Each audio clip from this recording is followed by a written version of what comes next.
আসসালামু আলাইকুম viewers, welcome back to জান্নাত কুকিং স্টুডিও। আজকে আমি আপনাদের খুবই মজার এবং খুবই সহজভাবে ঢেঁড়স দিয়ে রুই মাছের ঝোল রান্না করে দেখাবো। প্রথমে আমি এখানে মাছ নিয়েছি 600 গ্রাম মতো, আর মাছগুলোকে আমি আগে থেকেই খুব ভালোভাবে ধুয়ে নিয়েছি।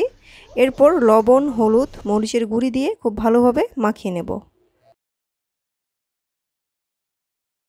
মাছগুলো মাখানো হয়ে গেলে আমি একটা প্যানে তেল নিয়ে নিচ্ছি অলমোস্ট 1 কাপ পরিমাণ। তেলটা গরম হয়ে এলে মাছগুলোকে ভাজার জন্য দিয়ে দিচ্ছি।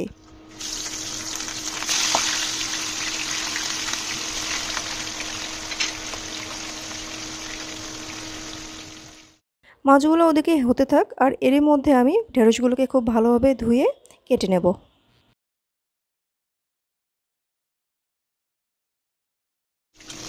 ঢেঁড়সগুলোকে কেটে নিয়েছি, আর এরই মধ্যে দেখতে পাচ্ছেন মাছের এক পাশটা ভাজা হয়ে গিয়েছে। আর এভাবে আমি সবগুলো মাছকে একে একে ভেজে নেব।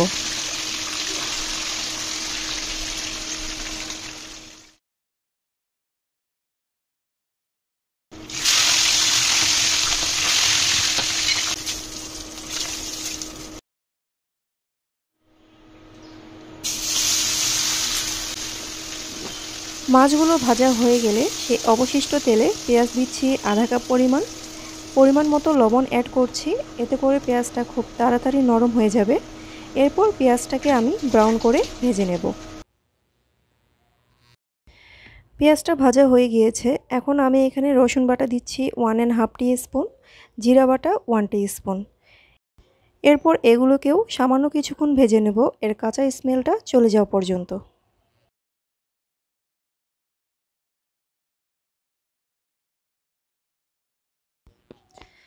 এরপর মাঝারি সাইজের 2টো টমেটো কিউব করে কেটে দিয়ে দিচ্ছি হলুদ গুঁড়ি 1 টিস্পুন এবং শুকনো মরিচের গুঁড়ি দিয়ে দিচ্ছি 2 টিস্পুন।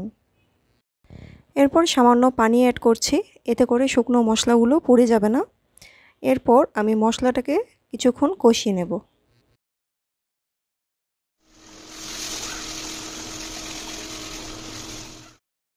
মশলাটা কষানো হয়ে গেলে এরপর আমি আগে থেকেই কেটে রাখা ঢেঁড়সগুলোকে দিয়ে দিচ্ছি। এরপর ঢেঁড়সগুলোকে আমি মশলার সাথে কিছুক্ষণ কষিয়ে নেব।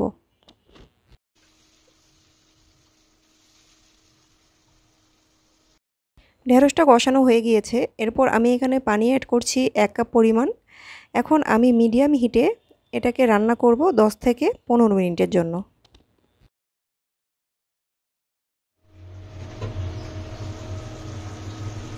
চলে এলাম আনুমানিক 15 মিনিট পর।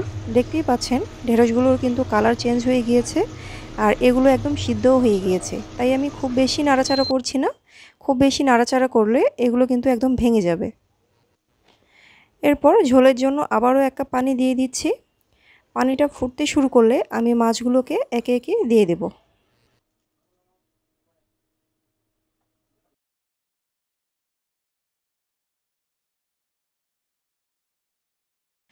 ঝোলটা ফুটতে শুরু করেছে, এরপর আমি মাছগুলোকে দিয়ে ভালোভাবে উল্টিয়ে পাল্টিয়ে আবারও রান্না করে নেব 6 থেকে 7 মিনিটের জন্য।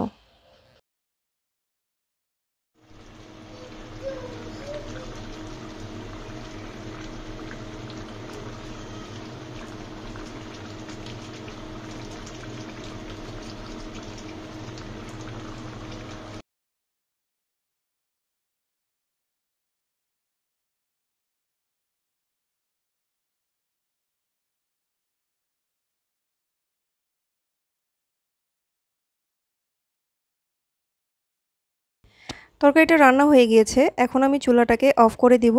আর দেখতেই পাচ্ছেন তরকারিটা কতটা লোভনীয় হয়েছে। আমার রেসিপিটি যদি আপনাদের কাছে ভালো লেগে থাকে তাহলে প্লিজ আমার চ্যানেলটি সাবস্ক্রাইব করে দিবেন, আর পাশে থাকা বেল বাটনটি প্রেস করে দিবেন, আর ভিডিওতে লাইক, কমেন্টস, শেয়ার করে আমার পাশে থাকবেন।